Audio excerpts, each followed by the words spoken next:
Oke, kali ini kita akan membahas tentang macam-macam perselisihan hubungan industrial yang diatur dalam Undang-Undang nomor 2 tahun 2004. Ya, kita akan membahas itu apa saja macam-macam perselisihannya yang sering terjadi di kalangan pekerja. Tapi sebelum itu jangan lupa tekan tombol like, komen, dan juga subscribe terhadap channel saya untuk mendukung perkembangan dari video saya.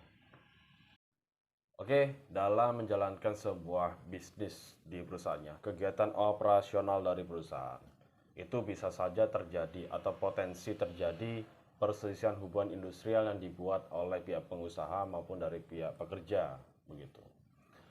Penyebabnya apa saja? Ya, ada 4 macam. Perselisihan hak, kepentingan, PHK, dan juga serikat pekerja. Kurang lebih seperti itu macam-macam perselisihan hubungan industrial. Nah, sebenarnya apa sih perselisihan hubungan industrial itu? Kenapa kok enggak perselisihan ketenagakerjaan begitu ya? Oke, tunggu dulu. Dalam Undang-Undang Nomor 2004 itu menyebutkan perselisihan hubungan industrial itu adalah perbedaan pendapat antara dari pihak pengusaha dan pihak serikat pekerja maupun pekerja yang mengakibatkan adanya perselisihan hak, kepentingan, PHK, dan juga serikat pekerja. Nah, kita akan menjelaskan apa itu perselisihan hak, kepentingan, PHK, dan juga serikat pekerja. Langsung saja, yang pertama, perselisihan hak.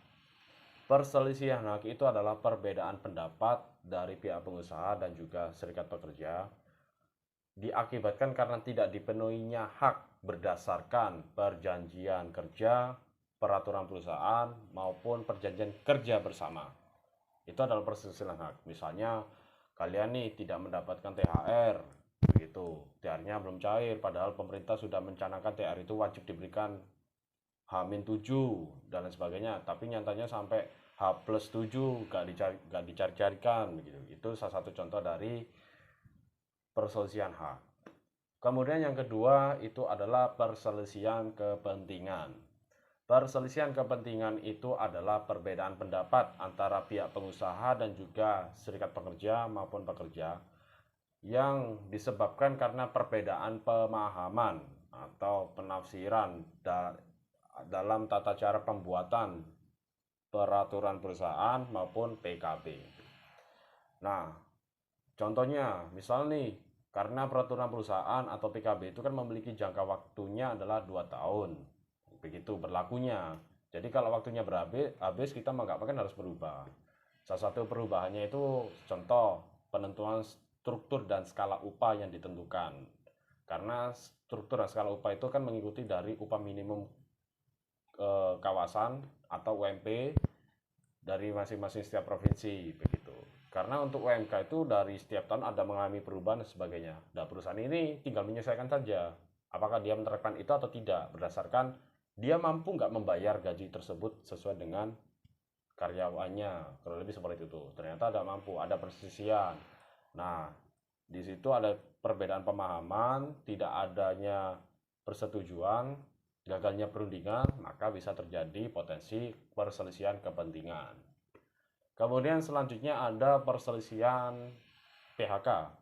PHK itu adalah pemutusan hubungan kerja yang artinya adalah perbedaan pendapat antara pihak pengusaha dengan pekerja karena soal pengakhiran hubungan kerja. Ya PHK, ya contoh kalian entah melakukan pelanggaran atau melakukan tindak pidana, kemudian kalian melanggar peraturan perusahaan, atau perusahaan ini mengalami merger, akuisisi, likuidasi, syarat-syarat qualify PHK dan sebagainya, begitu. Misalnya kalian harus dibayar pesangonnya itu misalnya 1 kali pesangon, ternyata kalian mendapatkan setengah pesangon berdasarkan masa kerja kalian, itu PHK dan lain sebagainya. Banyak sekali contoh-contohnya, bisa di search ya. Kemudian yang terakhir adalah perselisihan serikat pekerja. Itu adalah perbedaan pendapat antara serikat pekerja satu dengan serikat pekerja lain karena ketidakfahaman tentang keanggotaan, syarat-syarat dalam keanggotaan serikat pekerja.